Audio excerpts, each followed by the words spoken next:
Hi guys, I'm Christina Garnett and I'm the marketing director here at the Roanoke Regional Small Business Development Center. And for today's specific live broadcast, I'm going to be talking about growth hacking. And as you can probably see, if you look at the very top, there is a blog. It's about a year old, but you'll actually find that a lot of the content is still extremely relevant because a lot of people are not picking up on growth hacking yet. And it is a list of 100 different ways that you can utilize growth hacking in your businesses. So growth hacking has actually been around the term has been around since 2010. It was created by a man named Sean Ellis, and if you've not heard of Sean Ellis was the go-to in Silicon Valley in the early 2000s all the way up to 2010. So whenever there was a startup that needed someone to come in and create growth, he was the guy. So in 2010, he created the terminology of growth hacker. And the reason why he came up with the term is because when he was looking for people to take over the growth strategies and everything he had done, he was actually hiring, when he was doing these job postings, he was asking for a marketer. And as we'll get along in discussion today, you'll figure out why that's not exactly what he was looking for. Marketing and growth hacking can go hand in hand, but it's very important to realize that they're different. They're very different from what you would consider traditional marketing. And once we go over a little of the tips that you can utilize for this, I think that you'll probably notice that people have been trying to growth hack you, that you'll be able to see these tips and tricks and techniques. So what is growth hacking? Well, I think Sean Ellis put it best. He said that a growth hacker is a person whose true north is growth. So a marketer can look at different metrics, they can be trying to reach all these different goals, but a growth hacker, the only thing they are concerned with is creating growth. And that's why it's so important, especially for startups, and that's what Sean did, was he specifically worked with startups to make sure that they were seeing the growth that they needed to be successful, to move past that startup phase and to really be able to thrive. Now, he was actually the first person to market for Dropbox. So obviously he can do a good job. He had to think of different and innovative strategies in order to create a presence for Dropbox, especially for something, as you know now, there's a lot of digital products and everything out in the market space now. That wasn't the same when this happened. So when you're looking at growth hacking and you're looking at what a growth hacker does, they have to figure out innovative and creative ways to be able to figure out how can they create growth. A lot of people who just on the outskirts of it, they will kind of talk about engineering and coding and all these things, and they can definitely play a key role in growth hacking. It kind of reminds me of The Martian, the movie with Matt Damon, where he says he's going to have to science the crap out of this. Well, growth hackers have to science the crap out of it. They're going to be looking at data. The data is everything. So while a marketer is going to look at, and like I do, I look at all the beautiful things I create and discuss and everything, and then I go back to the analytics. The analytics is going to be heaven for the growth hacker. The growth hacker is going to want to see your Google Analytics. They're going to want to see your conversion rate. They're going to want to see the numbers because, and this is what's so great about growth hacking, the numbers don't lie. So there are different tricks that you can think about. I would like for you to think of growth hacking as a supplement to marketing, or marketing as a supplement to growth hacking. At the beginning of a startup, you need to create growth. You need to be able to create awareness and conversions and ways of thinking about this. Now, there's actually a pretty famous example of growth hacking done correctly, and it's Airbnb. Airbnb was able to find a very unique way to create awareness for themselves.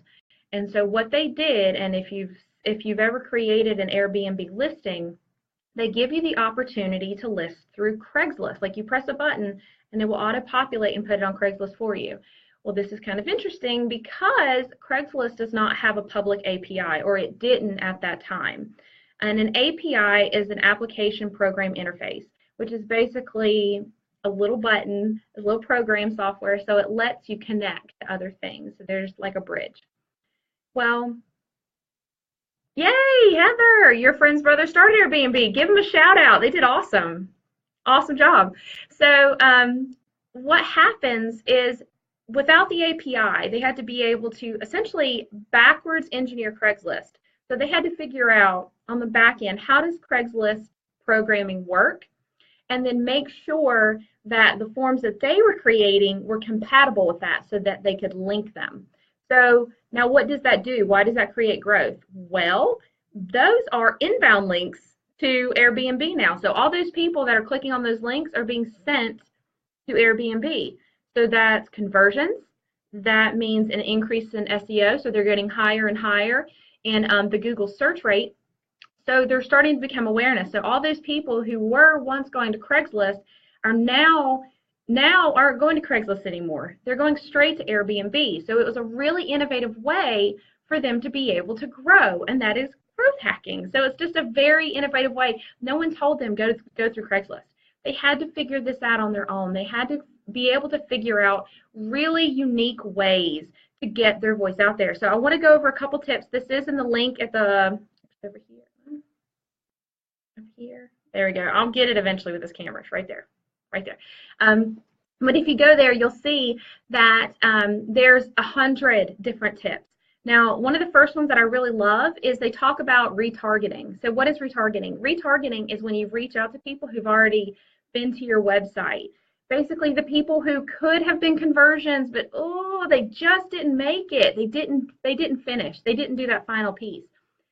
You don't know, maybe emailing them and saying, hey, do you have any questions? Do you need anything? Saw that you were interested in this, would love to help, da da da da. Just by retargeting them, that might be the missing piece in that conversion. Basically, you get to assist that conversion and get them over, get that customer. Now, what their thing is to not retarget for people who've been on your site. You can go into the code depending on your website, and you can actually make sure that you're not retargeting people who've been on your site for a certain number of seconds. So their suggestion is 45 seconds. If I click on your website and I'm not there longer than 45 seconds, I'm probably not interested in what you're selling. There wasn't enough there for me to stay even a minute. So retargeting is going to be wasted effort because I didn't like it the first time. It wasn't intriguing enough for me to stay. So retargeting is just probably going to go straight into my spam folder, to my trash box, and so you're wasting your energy there. Another one that I really love is whenever you're creating content, and a lot of people are doing this, but whenever you're creating content, make sure that you are mentioning people. Don't go crazy. I've seen people go crazy. Please don't go crazy. But targeting specific people, mentioning specific people, you can tap into their audience. Maybe they will share your content. It's just a great way of piggybacking and letting people know. If you share someone's specific content on Twitter or a blog, let them know that you're doing that. That's a really great way. It's basically blessing that post. It's giving them a shout out. It's a very positive thing. It's a compliment. And a lot of times they will, that opens it up to their audience to like, retweet, share, any of that nature. The other thing that I'm seeing, especially on Twitter, that's on this list that I don't see a lot of people do is creating lists on Twitter. There's so much noise on Twitter. There's a lot of people on Twitter. You can create lists based on the specific topics, or like I see a lot of people who have like Hokie lists. These are the Hokie fans, or these are the marketing lists. Well, when you're added, if someone adds me to their Twitter list, I will immediately be told that in my notifications, and I can join it. I can see who else is subscribed in it. It's a way to not only kind of streamline your Twitter feed so you're not seeing every single person you're following. You can just see people who tend to talk about specific themes, but you're also able to essentially communicate with them by saying, you're on my list, and then you can also see other people that kind of are a part of that. So it's fantastic. The other thing that I really like is if you look at scheduling, making sure that you can reschedule content. So if I had a blog post a couple weeks ago that was really popular, why not reshare it again? Especially on Facebook, where your organic is usually about 3 to 5%, and I'm being very generous with that. When your organic is about 3 to 5% of who's actually going to be able to watch it, the ability to reshare that is going to be able to open up new ground for you. It's going to be able to get you a new audience. And especially if you had great engagement before, it's obviously quality content for your audience. So other audience people, other pieces of your audience would probably love it too. So don't be afraid to recycle your content. As long as it's good content and you've updated it if necessary. Let's say that you did an article on Messenger, and between the first time you posted it and now there have been updates, add updates. You can update it within the text, or at the very bottom you can say updates and you can put it there. There's nothing wrong with that. Great content is great content. Feel free to reshare it. So keep that in mind.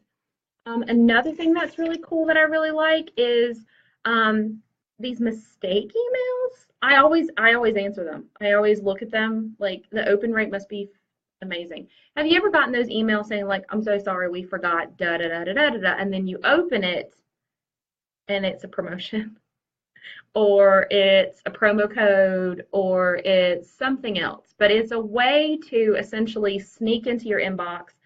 And because if someone's like, oh, sorry, we forgot da da da da da, I am more prone, I know I'm not the only one here, but I'm more prone to open that and kind of see what did you forget?